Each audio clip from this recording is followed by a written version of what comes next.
much more than the factors of productivity, the environment of productivity is very, very important. And I think those are the rules of the government. And when I talk about the environment, I'm talking about the economic ecosystem. You know, the power, the Wi-Fi. I mean, as little as Wi-Fi is important to the productivity of a nation. Wi-Fi should be something that should be subsidized by government or given out free, because we have moved from, from the level where we struggle to make things happen by reading. We can make things happen even by checking our phone and checking things, and then you get more results. Well, does that explain what people mean by new productivity? Yes. Now, when we talk about new productivity, I will take you back to what is old productivity. In the agrarian age, when we are working hard, that's manual. Productivity used to be manual. As much as effort you can put through what you do, they will go, oh, wow, this person have done this number of ridges or numbers of weeding, and so wow, this person have done a lot of work. Okay, then we move from there to what is called mental. Mental is at the level where, oh, this person is intelligent. Oh, I need somebody who has very good IQ. Oh, to do this for me. But then we began to discover that even that was not working anymore. You can have good IQ, good certificate, and get to work, and you're not working. So we move to another level where we have much more information. There are information everywhere. That's the IT world, and information world where we have it everywhere.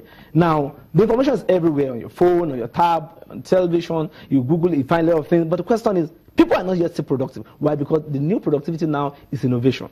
What do I do with what I have? What do I do with with the data? What do I do with the information? What do I do? So the government must move away from the old way. Oh, he's working hard. We can see the person sweating. That's the old model. We can see the person sitting down in the office still working, and then he's not working anything because even the information in front of her is not converted to results. In other words, you don't even have to be in the office at all. There's something called flexibility at work, which I think we need to introduce in the workforce in Nigeria. All right, Nigeria seeks to get out of the current recession. How is the new productivity going to be sort of an alternative for oil? Good. It's a good question, and then I think we'll be battling this in the national level for long. But I think I have my own, way of, advising the government. Number one, we need to change our philosophy of work. What exactly is work? How do people work? You don't need to appear in the office to work anymore. That's the new productivity. You can be in your home and get results out. That is the new productivity. All this one clicking in, signing in, people can sign in. People have been signing in, and productivity is not done. People have been coming to office and say, I'm in the office, I'm sitting down from my, on my desk, on my system, and probably the person is checking his Facebook status and is not doing anything. So appearing at work does not mean work is being done. So number one, the philosophy of work must be changed. Number two, we must give room and celebrate innovation and invention in this country. Enough of celebrating mediocrity, celebrating nepotism, or political or ethnicity. I tell you, this country will not move out of recession if you are still celebrating those things. We need to celebrate invention, and innovation is very important. Then we need also to partner with innovation and productivity organization or institution to provoke the people to the next level. And, then finally, I would say we need to provide funding for innovation ideas. Now, I saw last year before I traveled for World Congress, I saw that the government put together they did innovation program in Abuja. It was an event, and the people brought a lot of things. Good. People brought innovative ideas, but those ideas are not marketable. They are not global. Why? Because they were just gathering of a lot of things on the table. So the question is, we need to have finishing products. And those are not the responsibility of the government, the responsibility of the Institute of Productivity, as the case may be, to be able to put them in the right direction. I think some of those areas, if you can promote innovation, promote the new, productivity, Nigeria will be out of recession speedily. All right, talking about the World Productivity Congress, Nigeria, of course, was represented there. What were the key takeaway for Nigeria? Okay, yeah, I am so excited to be. I mean, I was the only African there on the panel to speak, and then I represented Nigeria, I represented Africa, on the productivity level, and globally all experts in the world came around, and then one of the things I was there and I was amazed. Why? Because when I got back to the country, I felt bad. Why? Because the world has gone. The world has moved on. And we are still battling. When I read our newspapers, I watch our news, I felt bad. Why? Because we are still practicing the old way of productivity. So, number one thing I learned from there is old model government cannot run a new economy. Old model government can never run a new economy. Therefore, e-governance must be encouraged. When I say e-governance will help the government to cut 50% of what they are spending now.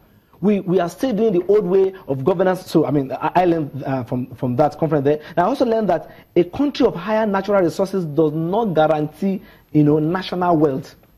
No matter how, the natural resources that you have, you don't have guarantee that you'll be, because Nigeria is so blessed. I mean, many African countries are so blessed with natural resources, but then that does not guarantee our wealth, as the case may be. Then government do not need to spend, money on just infrastructure. They need to spend money on the ecosystem of productivity. Just like I told you, power is key. Wi-Fi is key. In the new economy, those are things that are very important. A nation is a reflection of the education capacity or approach of the nation. So what am I trying to say? The kind of educational curriculum that we have is backward. We need to have what is called productive education. We need to have an education that will make our children. Now, let me give you the data quickly. By 2040, it was said that 60% of our students in primary school now will be doing jobs that have never existed now.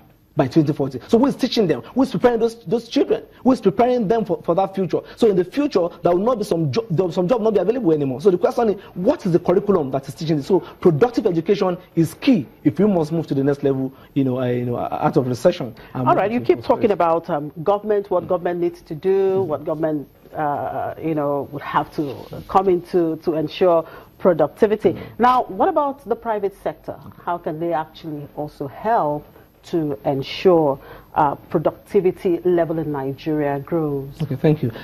There's also research that said by 2040, Africa will be the home of the largest workforce in the world, which is estimated at 1 billion, which says that Africa will hold much more workforce. So the question is, the private sector will have more of these people, and the question is, how are you preparing them? Number one, many of the private sector don't even train their employees. They don't even train them. They don't upgrade the level of understanding or the level of their skill. Therefore, productivity is not done, or probably are even operating the old level. So training is key. Number two, they must also move away from the old ways of work. It is not just appearing as work that makes work happen. They must also have different metrics to make, to get results, as the case may be. Then number three, they must be able to find a way to motivate, their staff. And motivation this way is not just by giving money or giving salary. It's what I call affective productivity.